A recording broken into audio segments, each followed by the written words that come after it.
Hello दोस्तों, अगर आप लोगों ने ये वीडियो ओपन किया है तो इसका मतलब आप लोग डार्क सीरीज़ को पूरा देख चुके हैं। पूरी वेब सीरीज़ देखने के बाद भी ऐसे कई सवाल हैं जिनका आंसर अभी तक नहीं मिला। उन्हीं कुछ क्वेश्चंस को मैं लेकर के आपके सामने आया हूँ।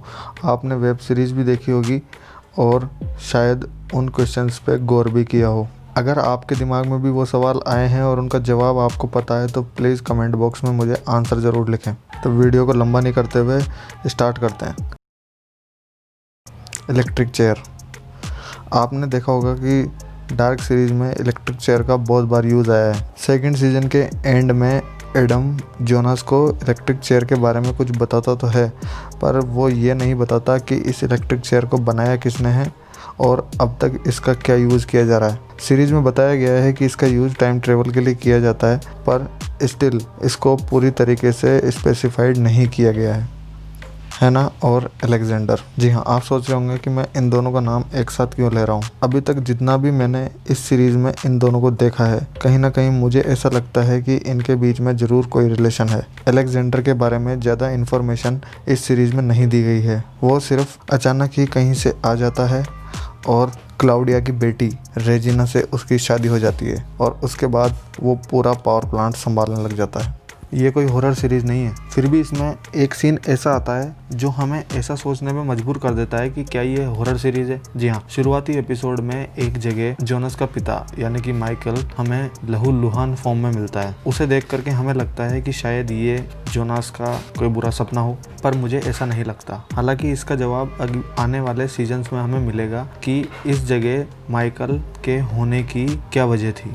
लाशों का बुरी तरह जल जाना। आपने देखा होगा कि जो भी डेड बॉडीज मिलती हैं उनके सबके ईयर ड्रम्स डैमेज हो चुके हैं और उनकी आंखें जल चुकी होती है। इसका कारण अभी तक समझ में नहीं आया है और ना ही समझाया गया है। हो सकता है कि रेडियो एक्टिव एलिमेंट्स को यूज करने की वजह से या इलेक्ट्रोमैग्नेटिक फ्लक्स के बन जाने से उनकी ईयर्स और उनकी आंखों में कोई इफेक्ट पड़ता हो, पर ऐसा अभी तक एक्सप्लेन नहीं किया गया है। और हाँ, ये सिर्फ इंसानों के साथ ही नहीं, पूरी सीरीज में जानवरों के साथ भी ऐसा ही होता है। जोनास।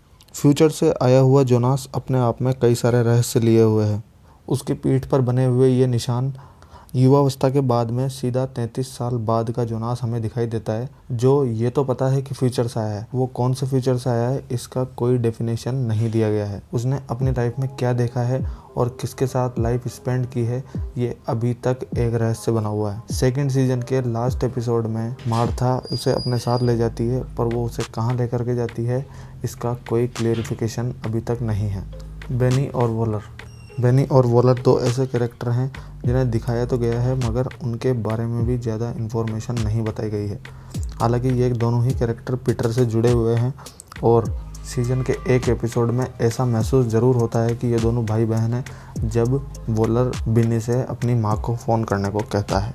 डायरी। हाँ, ये डायरी बहुत ही ज़्यादा इंटरेस्टिंग है। इस डायरी को क्लाउडिया और नोवा दोनों के पास देखा गया है, पर इस डायरी को लिखा किसने है ये सीजन के एंड तक रहस्य बना हुआ है। इसके कुछ फटे हुए पेज नोवा को बाद में मिलते हैं, जिसे पढ़ने के बाद वो एडम से भी दुश्मनी मोल ले लेता है। पर सीजन में कई जगह डायरी के कुछ पेजेस को दिखाया गया है, जैसे कौन टाइम ट्रेवल करके कब कौन से समय में पहुँचेगा, ये सब डायरी में पहले से ही नोट है।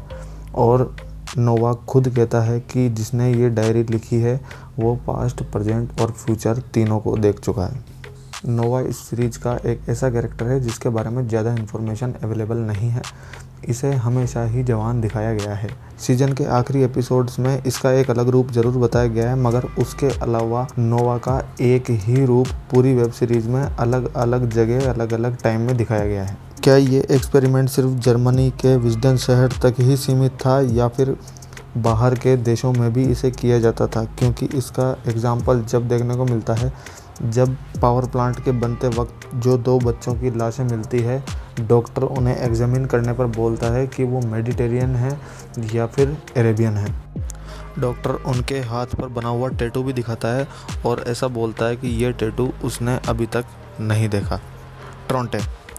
ट्रोंटे एग्नस का बेटा था जिसकी शादी जेना से हुई थी और यूरिक इनी का बेटा था, मगर ट्रोंटे का बाल्यकाल जब दिखाया जाता है तो उसके हाथों में कुछ अजीब से जलने के निशान दिखाए जाते हैं, और जब उससे क्लाउडिया पूछती है कि उसके पिताजी कौन है या वो कहाँ से आया है, तो वो इसका जवाब नहीं देता है। तो जाहिर सी बात है, ये अभी तक रहस्य रखा गया है कि इग्नस का पति कौन था या ट्रोंटे का पिता कौन था। वॉलर भी एक ऐसा कैरेक्टर है जिसे पूरे सीजन में आपने बहुत सी बार शार्लेट की मदद करते हुए ज़रूर देखा होगा। कई जगह ये एलेक्जेंडर की भी मदद करता हुआ पाया गया है, पर इसकी एक फूटी हुई आँख का कोई कारण पूरे सीजन में हमें पता नहीं लगता। हाँ, सुनने में अजीब ज़रूर लगता है, मगर एक जगह जब ये कार में अपनी फूटी हुई आँख का कारण बताने वाला होता है, उसी समय इनके सामने क्लाउडिया आ जाती है और वहाँ भी ये आंसर बताते बताते रह जाता है।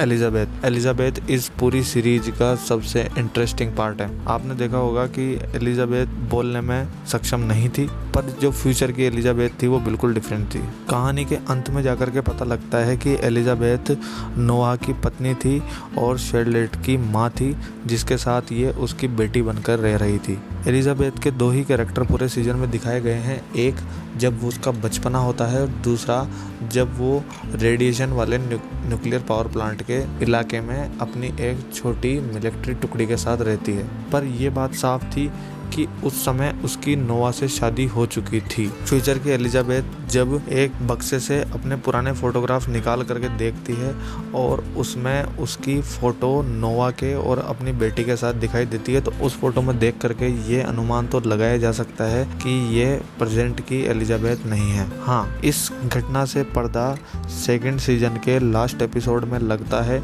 जब उस बंकर में एलिजाबेथ अपने पिता पीटर के साथ रुकी हुई थी और उसी समय वहाँ पर नोआ आ जाता है। मे भी पॉसिबल है कि ये वो टाइम हो जिसके बाद इन दोनों की शादी हो गई हो। तो दोस्तों, ये कुछ वो सवाल थे जो मेरे दिमाग में थे जब मैंने ये पूरी सीरीज़ देखी। अगर आप में से किसी को इन सवालों के जवाब पता है तो कमेंट ज़रूर करें। वीडियो बनाने में बहुत मेहनत लगी है। वीडियो को लाइक ज़रूर करें, चैनल को सब्सक्राइब करें, ताकि मैं ऐसे और इंटरेस्टिंग वीडियोज़ आपके सामने लाता रहूँगा।